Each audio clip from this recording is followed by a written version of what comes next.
We had to have some utilization of the area to show that we could actually use it, and I say we, Texas A&M could use it.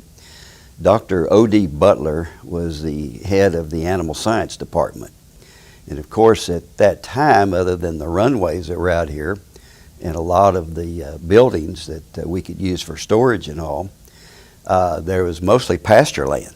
This was a large acreage and it was mostly grass and a lot of brush around, so there were two entities that used it in agriculture. So they asked whether we could bring the cattle out and use the cattle for grazing the pastures, but also we had some other departments like the range department that could come out and do some of their demonstrations and research and brush control, and that was done as well.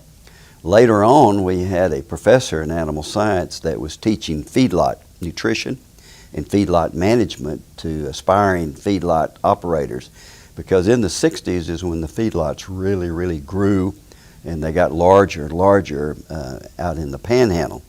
But there was no one training feedlot managers. They just sort of grew up around cattle.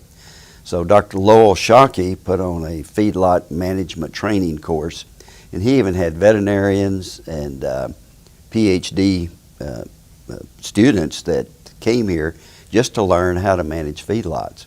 Well, we took some of the runways that were out here and put panels around them and got water in them and shade to them, and actually built some little feedlots, miniature feedlots out on these runways. And it worked very well because we could have dirt on the top of that and the manure could build up on it. And then after they were moved and were through with it, we could actually scrape that off of that concrete. We didn't have to worry about the soil and so forth. So we did that as well. So I'm probably guessing that Dr. O.D. Butler, which was a general in the Army Reserves, took his command and charges from President Earl Rudder, which is also a general. And so through their chain of command, they made things happen out here. And I think he told him, said, we would like to utilize that as much as possible, and we'd like to get reports on how you guys are using it. So we greatly expanded the use of the facility by grazing cattle in it, and then also erecting a feedlot and doing some training out. We did some brush control.